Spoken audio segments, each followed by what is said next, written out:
you say the news is not your life. Like, right.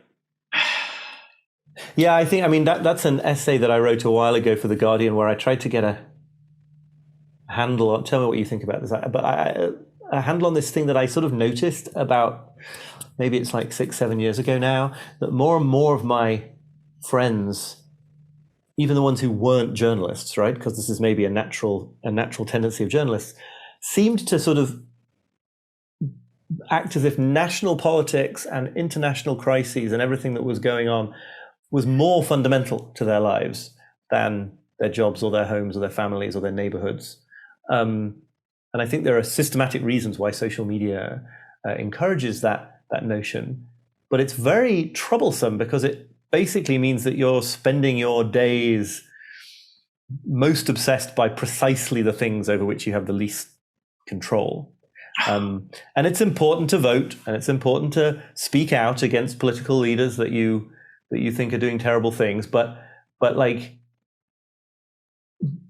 getting angry on social media about something the president did is not, it's just not, ultimately it's understandable, but it's not a useful way to shift anything.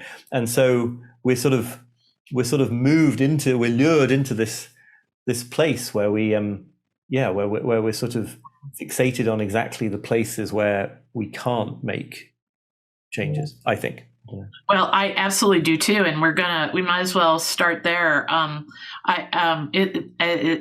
we're gonna keep this podcast super useful and helpful, but it's good to hit some of these points right here that are tripping us all up. I mean, this distraction. You say, I love this. I remember it hit me between the eyes. The damage of one distracted hour on the internet does not go away. I mean, I think everyone has this experience, right? We think about, like, if you waste an hour because you got lured in, you think like, oh, I wasted an hour. But if you're like me, you'll be like chopping vegetables for dinner later on, or at the gym, or walking somewhere beautiful where you live. We just recently moved somewhere absolutely beautiful, and I get the opportunity to walk in just most glorious nature. And you'll find yourself in your head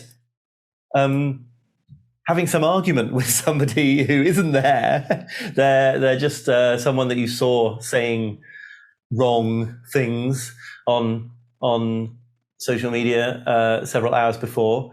Or, you know, if you spend your time sort of doom scrolling and you come to believe that, I don't know, crime in your city is worse than it really is, say, then you're going to go through the rest of your day more braced for something bad to happen. So I just think it's important to see that the ways our attention is skewed by all this stuff.